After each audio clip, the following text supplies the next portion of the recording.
পরপর দুটি স্কুল বাসে অগ্নিসংযোগের ঘটনায় মানিকগঞ্জে উদ্বেগ আর আতঙ্ক ছড়িয়েছে। পুলিশ বলছে এটি পরিকল্পিত নাশকতা। বিএনপির দাবি, জনপ্রিয়তায় ঈর্ষান্বিত একটি চক্র পরিস্থিতিকে ঘোলাটে করতে এসব ঘটাতে পারে। ঢালাও গ্রেপ্তার নয়, প্রকৃত দোষীদের চিহ্নিত করে আইনের আওতায় আনার দাবি তাদের।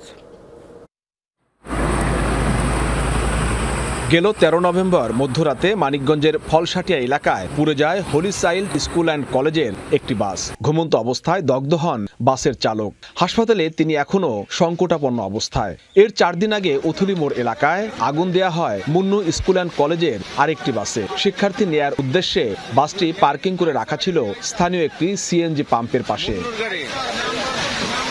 এই দুটি ঘটনায় উদ্বেগ আর আতঙ্ক ছড়িয়েছে এলাকায়। পুলিশ বলছে ঘটনাস্থলের আশপাশের সিসিটিভি ফুটেজ বিশ্লেষণ করে জড়িতদের শনাক্তের চেষ্টা চলছে। এই ব্যাপারে আমরা সিসি ফুটেজ বিশ্লেষণ করতেছি। পরবর্তী আইনগত পদক্ষেপ হচ্ছে অভিযোগ দিবে, না হলে আমরা সরকারবাদী হয়ে আমরা মামলা নিয়ে চলে যাব। আমার পেছনে থাকা ভস্মীভূত এই দুটি স্কুল বাসে আগুন দেওয়া হয় 4 দিনের ব্যবধানে। এখন এগুলো রাখা হয়েছে থানা প্রাঙ্গণে।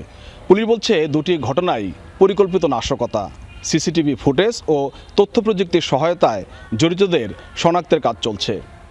পরপর দুটি স্কুল বাসে অগ্নিসংযোগের ঘটনায় উদ্বেগ বাড়িয়েছে অভিভাবকদের মনে। তাদের আশঙ্কা, দ্রুত ব্যবস্থা না নিলে স্কুল পরিবহন পড়তে পারে আরও বড় ঝুঁকিতে।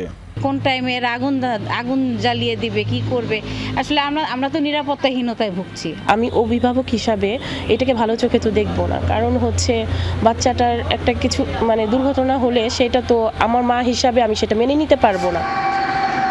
স্কুল বাসে আগুন দেওয়ার ঘটনায় সরাসরি জড়িত কেউ ধরা পড়েনি, তবে ভবিষ্যতে এমন ঘটনা এড়াতে বেশ কিছু পদক্ষেপ নিয়েছে পুলিশ।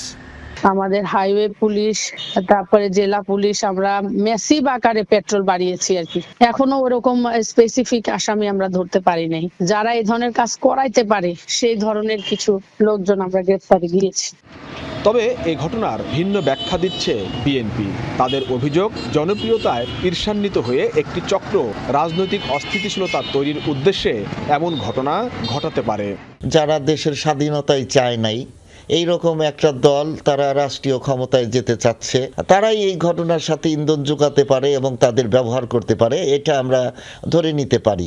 পরপর দুটি স্কুল বাসে অগ্নিসংযোগ শুধু নাশকতায় নয়, বরং শিক্ষার্থী ও অভিভাবকদের নিরাপত্তা নিয়ে উদ্বেগকে আরো বাড়িয়ে তুলেছে।